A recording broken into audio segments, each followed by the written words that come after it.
Let's bring into the conversation now the MEC for Community Safety in the province, MEC Xolile Nqatha.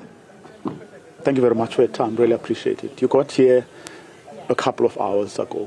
What did people here in this house tell you? Yeah, thank you very much, sir, and to your viewers. I am here to get in contact with the members of the community and their relatives after we were visited by this devastating, quite shattering incident on the early hours of Saturday. And I wish on behalf of the provincial government to express our message of condolences to the relatives, even to the neighbors, as some families have been wiped out. There is no relative to speak of. It is quite a saddening moment that we're witnessing, and people have shared quite painful stories. What is it that they found when they entered like this house here?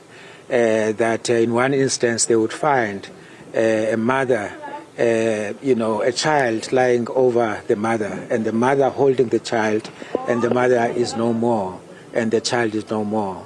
And they are telling us quite painful stories what they have gone through.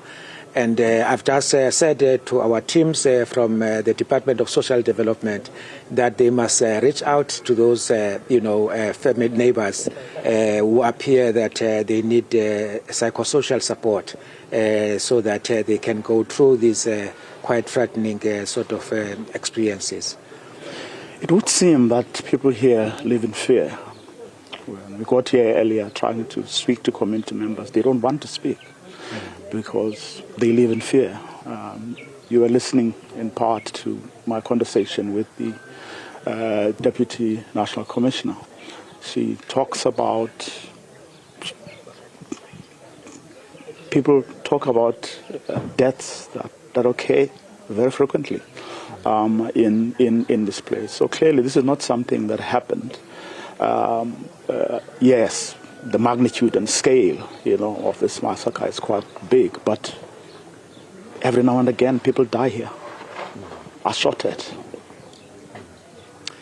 Yes, that is the kind of situation that this community is facing, including our crime statistics are quite telling about this area being a hotspot. And we had sought to mobilize both provincial, local and national government. We have heard in Bezos, both the current president and the former president, and the premier and other ministers have been area. The whole issue is about the mobilization of communities in the fight against crime. And at some point, there was less, interest, for lack of a better word, for people to report, cases like rape. But with that mobilization, I've seen people coming more forward.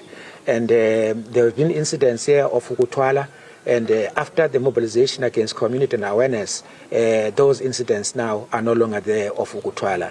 I'm not saying there can be an incident, one or two, but through mobilization. So even this one, with the launch of the hotline, we're beginning to get people reporting. We've seen almost after 3 weeks or so, the hotline was launched. Not less than 2,000 cases were registered, calls were reported. And we're urging the community to use that because we appreciate the issue you're raising, that people live in fear, for genuinely so. And there are issues of trust, lack of trust between the community and the police. That's why we're doing this whole fight against crime as a Department of Community Safety under the theme, Musa ukuthula kusonakala. Simply translated, that people must not keep quiet when wrong things are being done, so that communities must speak out. And we will work with the police to ensure that the dockets that have been opened, as the National Commissioner has committed, they'll be going through all those dockets of unresolved murder cases so that they follow them through. Why is there, because you're not the first person to say this, why is there this trust deficit between the people and the police here? Because it makes no sense to build a new police station, which was built 5 years ago, resourced, as the National Commissioner, Deputy National Commissioner was saying, and yet people are not keen to go and report cases. People don't trust the police. It means those resources are just being wasted, isn't it? Yes, but among other reasons that has led to this trust deficit, some reasons are contained in the Zondo Commission state capture. The impact of it, the impact of state capture in public institutions, including police, to weaken their capacity, even to weaken their intelligence capacity to follow through with incidents. So therefore, this renewal project seeks to renew institutions and increase its fighting capacity and its professionalization. And that's the work that we're busy doing to restore this. That's why we've worked very hard to be a responsive government to ensure that right people are appointed, to positions so that people can receive service of quality that they deserve as citizens. Do you think police here are doing a good job? They are, but it's not enough. If communities still live under these conditions, a lot more needs to be done.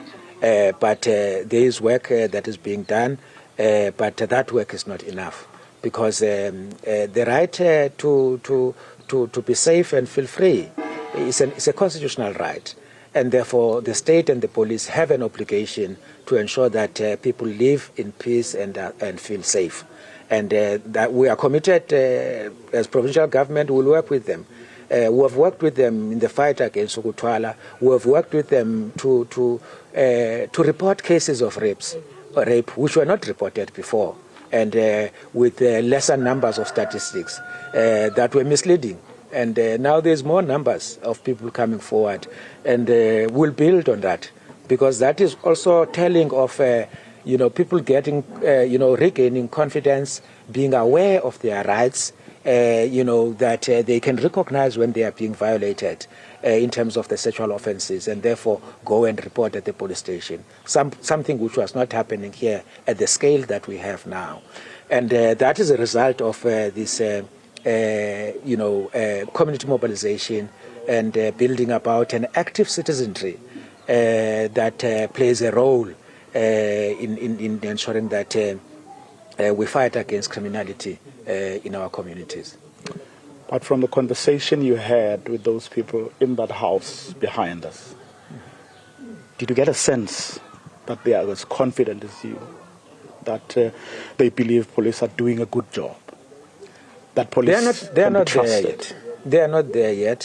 For instance, there is one gentleman who expressed that even if we have got information, we cannot go and report, because when we appear in court as a witness, the following day will be dead. So we are fearful to go and report.